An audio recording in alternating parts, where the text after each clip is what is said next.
आशा के मोती चैनल में कार्तिक महत्म का 12वां अध्याय। जलंधर का विष्णु जी से युद्ध कर वर प्राप्त करना। नारद जी बोले, इंद्र आदि देवता उन दैत्यों को अपनी ओर आते हुए देख भयभीत हो विष्णु भगवान की स्तुति करने लगे। देवता बोले, भक्तों के दुखों को दूर करने वाले ब्रह्मा विष्णु शिव आदि रूप में जगत का पालन व संहार करने वाले तथा गदा शंख पद्म और चक्र धारण करने वाले आपके लिए हमारा नमस्कार है। हे लक्ष्मीपति, असुर निकंदन, गरुड़ नायक, पीतम्बरधारी, यज्ञ आदि क्रियाओं के भोक्ता, हे शरणागत वत्सल, हम आपको बार बार नमस्कार करते हैं। दैत्यों को नाश करने वाले विष्णु भगवान ने देवताओं द्वारा की गई स्तुति से उनके संकट को जान लिया। तब वे क्रोधित होकर शीघ्र ही गरुड़ पर सवार हो लक्ष्मी जी से बोले, देवी, तेरा भ्राता जलंधर देवताओं को दुख देता है, इससे मुझे उन्होंने बुलाया है, सो मैं युद्ध के लिए शीघ्र ही जाऊंगा। लक्ष्मी जी बोली, हे प्राणनाथ, यदि मैं आपकी प्यारी हूँ तो फिर मेरे भ्राता को आप संग्राम में क्यों मारोगे? श्री भगवान बोले, शिव जी के अंश से पैदा हुआ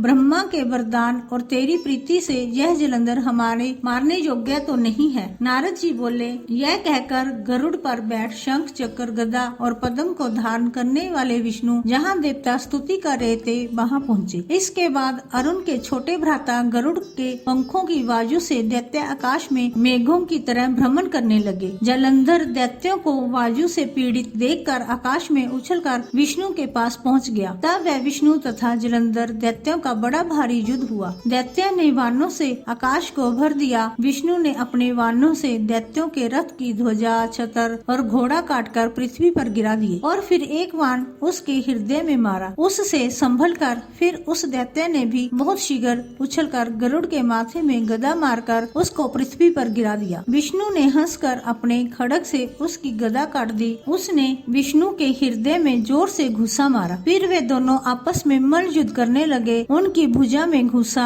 और घोंटू की मार से पृथ्वी शब्दायमान हुई। वे दोनों बहुत देर तक युद्ध करते रहे। तब मेघ जैसी गंभीर वाणी से विष्णु भगवान बोले, मैं तेरे पराक्रम से प्रसन्न हूँ, तू वर मांग, नहीं देने योग्य वरदान भी मैं तुझको दूंगा। जलंधर बोला, हे विष्णु, जो आप मुझ पर प्रसन्न हैं तो मेरी बहन लक्ष्मी और अपने गणों सहित मेरे घर में रहो। नारद जी बोले, बहुत अच्छा कहकर भगवान सब देवों, गणों और लक्ष्मी समेत जलंधर के पुर में पधारे। तब महाबली जलंधर देवताओं के अधिकारों पर दैत्यों को स्थापित करके पृथ्वी पर आ गया। वह देवता गंधर्व और सिद्धों के बहुमूल्य रत्नों के समान और उत्तम वस्तुओं को अपने अधिकार में करके और देव, गंधर्व, सिद्ध, नाग, राक्षस, मनुष्य सबको अपने पुर में बसाकर त्रिलोकी का राज्य करने लगा। इस प्रकार जलंधर देवताओं को अपने वश में करके पिता तुल्य धर्म से अपनी प्रजा का पालन कर धर्म राज्य करने लगा। नारद जी बोले, एक बार मैं उसकी राज्य लक्ष्मी देखने के लिए और भगवान विष्णु की सेवा करने को वहाँ गया। जय श्री कृष्ण।